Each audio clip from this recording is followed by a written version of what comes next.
اليوم يا ورود معانا تجربة محلية مختلفة، يمكن نقول انها كسرت فكرة هذا الشيء مستحيل يصير بالكويت. صحيح، الكل يعرف ان الزعفران من اغلى النباتات بالعالم، ودائما نسمع انه يحتاج اجواء خاصة وما ينزرع الا في دول محدودة، ويعني سعره غالي صراحة.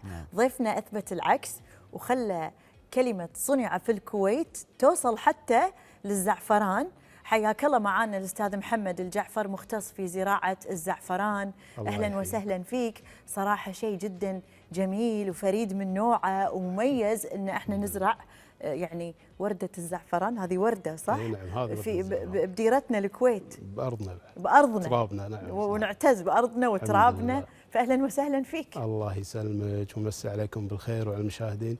حياك الله محمد. يحييك. محمد، يعني اليوم بنتكلم ان زراعة الزعفران شيء صعب ينزرع بالكويت.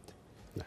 بس السؤال المهم انه شلون قدرت تزرع هذا الشيء، يعني الشتلة هذه بالكويت؟ طبعا في اعتقاد سائد ان الزعفران لا يمكن زراعته بالكويت. نعم. وهذا اعتقاد غير صحيح. الزعفران يزرع عندنا بالكويت نعم. وبالعكس هو نبات صحراوي يعني. نعم. يتحمل نعم. الجفاف ويتحمل قلة الماء ويتحمل قلة السماد. نعم. وينتج من أبدع ما يكون. يعني أنا كانت التجربة الأولى في قبل 10 سنوات. نعم. ما كنت متوقع الصراحة أنه يطلع يعني. نعم. نعم. فلما طلع تفاجأت يعني أجواءنا وبرا وبالشمس. سبحان الله. ومن أبدع ما يكون، وأنتج زعفران جودته عالية. نعم. بدأت الفكرة من الوقت هذا. بديت عاد أنا أكاثر البصيلات سنة عن سنة، والحمد لله وصلنا ما يقارب 5000 بصيلة من 10 بصيلات. ما شاء الله، هذا اسمه بصيلة ها؟ اي نعم، بصيلة. ما شاء الله. طيب قبل ما يعني تبدا، يعني واجهت احد يعني اكيد احباط انه شلون وبارضنا وهذا يعني من برا احنا نجيبها من برا، فشلون تعاملت مع هالكلام واصريت؟ يعني انت تقولي من 10 سنين وطلعت اول فكره هذه الورده البنفسج وهذا الزعفران طبعا. كصاحب اي فكره غير مالوفه للناس لابد يواجه استنكار، يواجه تحبيط، يواجه تنمر.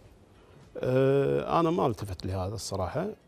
احب التجربه من زمان يعني من صغري، وبديت وزرعتهم. حتى تعمدت اني ازرعهم في تربه عاديه يعني من الارض بدون سماد، وحتى الماء قليل عليهم. نعم. وتعمدت اني احطهم في الشمس مباشره بشوف هل تطلع ما تطلع.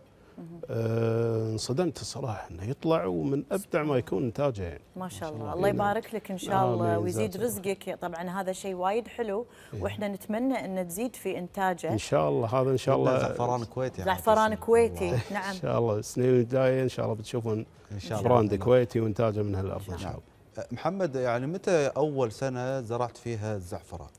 نهايه 2014 كانت البدايه هني، وكنت في سفره احدى الدول، وجدت باسواقهم نفس البصيلات هذه. كم قعدت الفتره؟ فتره الزراعه كم قعدت؟ من اول تجربه. ما شاء الله. هي طبعا البصيله من اول ما تزرعها خلال اسبوعين تطلع الجزء الاخضر هذا اللي هو هذا. بعدها تقريبا من اسبوعين الى شهر تطلع الزهره. الحين انا بوريكم الزهره وهي داخل. هذه الزهره. نعم. هذا البصيله الواحده مطلع زهرتين. مخرجنا زهرتين مطلع في بصيله واحده. نعم. طبعا البصيله الواحده تطلع من زهرتين الى 4 زهرات. ما شاء الله. يكون طبعا البصيله الزهره وهي مسكره وهي داخل افضل، قطفها افضل مما تكون مفتوحه. نعم. نعم. وجوده الزعفران فيها اجود. وكل ما كانت البصيله اكبر بالحجم كان الزعفران يعني جودته عاليه ومرغوب اكثر. زين انا بسألك سؤال صراحه استاذ محمد، دام فضلك وكثر الله خيرك طبعا، وان شاء الله يزيد من خيرك وتنتج حق الكويت كلها اللي ما نحتاج اني انا احب الرياضيات. هذه الفكره الموجوده ان شاء الله. انا احب الرياضيات واحب الاقتصاد. يعني انت كم زهره تحتاج حق الكيلو؟ الكيلو صراحة يحتاج من 120 زهره الى عفوا الجرام الواحد يحتاج من 120 زهره الى 150 زهره. الجرام الواحد. عشان كذا غالي. يسمونه الذهب الاحمر. الذهب الاحمر يسمونه. نعم. انزين اكبر كميه زرعتها الى اليوم وكم تقريبا يعني خلينا نقول كانت نسبه النجاح؟ طبعا نسبه النجاح في الزرعه الواحده ما يقارب 75% تقريبا. جميل جميل. في الموسم الواحد. اكبر كميه زرعتها اللي هي 5000 بصيله اللي هو السنه هذه. بصيله. البصيله هذه إيه، هي اللي 5000. تنتج الزهور، هذه يعني بدونها ما راح نقدر ننتج زعفران. زين ال 5000 كم طلعت لك؟ كم كيلو طلعت؟ هذه اخت ورود، إيه. هذه البصيله هذه إيه. الام اي تنتج مثل فروخ النخل، ما لها بذور الزعفران، إيه. تنزرع عن طريق البصيلات. إيه. تنتج البصيلات الفروخ هذه واحده ثنتين، هني في طبعا فروخ ثانيين إيه. راح يطلعون في قادم الايام. البصيله الواحده تنتج تقريبا من 7 إلى 10 بصيلات. ما شاء الله. هذه الام تموت خلاص. يبقون الفروخ انتاجهم في الموسم اللي يعني تاخذونهم وتقطعونهم. اي نعم. ومن المفاجآت اللي صارت وياي اني نسيت، طبعا هذا عشان اكد ان جونا صالح لزراعته. جو الكويت صالح للزراعه 100%. صالح لزراعته وبكميات كبيره يعني نسيت بعض البصيلات بالتراب. اي ومر عليهم الصيف كامل. نعم. المطره اللي جت العام جت على نفس المكان اللي كنت ناسيهم فيه. طبعا مر الصيف كامل. اي تفاجأت ان مطلع لا اسمده ولا شيء، ما شاء الله. مجرد مطر ياله وطلع زهور اي جميله جدا. اي يعني حتى اجود من اللي زارعهم انا. يعني هو ما ينتشر الا من خلال البصيلات الخاصه. البصيلات يعني انا يعني هذه بينها متابعه كبيره جدا. ابدا من اسهل النباتات في من الزراعه. اسهل. هذه لو تحطها في البر بمكان يعني وتجي السنه الجايه يتكاثر نعم. يصير بالالاف.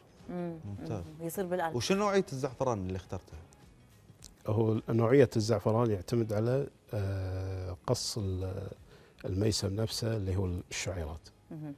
طبعا 5 انواع من الزعفران، اشهرها اللي هو السوبر نقيل والنقيل واللي هو البوشال.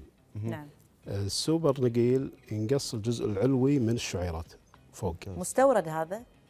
لا ما له علاقه بمستورد او غير مستورد. شلون تزرعه يعني؟ يعني انت الحين لما بتزرعه نعم. من وين جبته؟ هذا اي جبته من تركيا.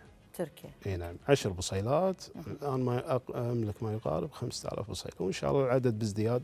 نعم. الموسم هذا يكون 10000 ان شاء ان الله. شاء الله ان بإذن شاء الله. الله. البعض ما يعرف يعني ان الزعفران درجات، فانا ودي يعني استغل وجودك اليوم عشان نعلمهم، نقششنا شوي انه شلون نعرف هذا اصلي فاخر، هذا نص ونص، او هذا اقل جوده. طبعا الزعفران من اكثر النباتات في الغش. اوف. اي نعم. ويحتاج مختبرات للكشف عنه، او انك تشتري من مصدر ثقه يخاف الله. نعم. بس. نعم. نعم. متى موسم الزراعه مال يعني الزعفران ومتى تزهر يعني البصيله؟ موسم زراعته ممتد من 15 اكتوبر الى 15 ديسمبر. شهر او شهرين يعني. شهرين. هذا وقت الغرس. الازهار يمتد الى شهر 1. طيب هل يعتبر هذا المشروع الزراعي صراحه يعني انت تقولي من 10 سنين يعني عندك خبره ما شاء الله وباع بالزراعه، هل يعتبر الزعفران مشروع مريح ولا صراحه في خسائر او انه يحتاج تكلفه؟ بالنسبه للخسائر خسارتك طبعا قليله جدا بالنسبه للمزروعات الثانيه. قليل استهلاك الماء، يحتاج سقيتين الى 3 بالاسبوع فقط، وماء قليل بالاسبوع الكامل. اي نعم. حلو. وانا يعني اكثر من مره ازرعه بدون حتى اسمده. وسقي قليل ويطلع وينتج يعني حتى وانتج منه بصيلات كثيره. نعم. البصيله الوحده يعني الزهره كم زعفران تطلع؟ البصيله الواحده هذه الزهره الواحده فيها 3 شعرات من الزعفران. 3 شعرات. اي نعم. البصيله الواحده تطلع من 2 إلى 4. الزهره اللي هي هذه البنفسجيه نعم. اللي فيها نشوف هني الزعفران. ايوه هذه هي هذه الزهره. فهذه البصيله تطلع 3 زهرات. 3 زهرات. وكم الزهره تطلع؟ الزهره تطلع 3 شعيرات. 3 شعيرات. نعم. عدل.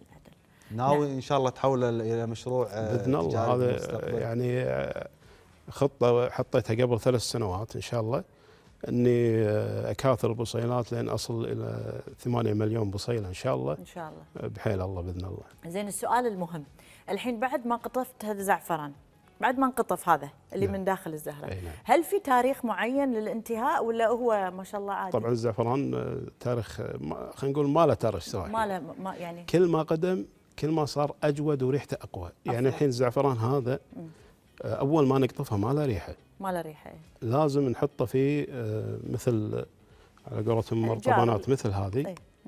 ونخليه 45 نجففه ونخليه داخل هذه 45 يوم قبل لا علشان ينتج الريحه. نعم. اللي احنا نشمها في الزعفران. نعم. قبلها ما يعني ريحته خفيفه او ما له ريحه. بس لك سؤال جوهري. يقول لك لما يكون اللون وايد يعني هذا مو 100% صدق ولا مو صدق؟ لا غير صحيح. طبعا هذا ما يعتمد. ما له شغل. اي يعني عندك الزعفران هذا له لون. له لون. اي الحين الشعرات لو تاخذينها وتحكينها بايدك راح يطلع اللون مال الزعفران. ممكن؟ اي جرب. اي والله صح في لون. إيه. بس انا قصدي يقولون يعني لما تحطه بالماء مثلا وطلع وايد لون يعني كأنه مخلوط. والله هذه ما اقدر يعني مو صحيح؟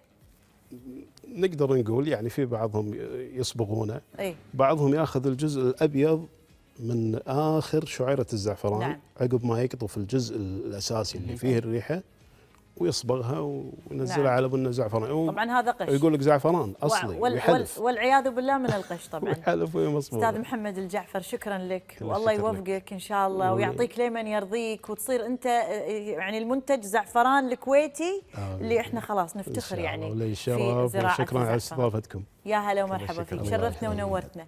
طبعا احنا وصلنا للختام عبد الرحمن ان شاء الله كنا عند حسن ظنكم نتمنى لكم عطلة نهاية اسبوع سعيدة وآمنة مع احترام قوانين المرور حفظا لكم واكيد للآخرين. شكرا لكم والى اللقاء ونشوفكم على خير ان شاء الله.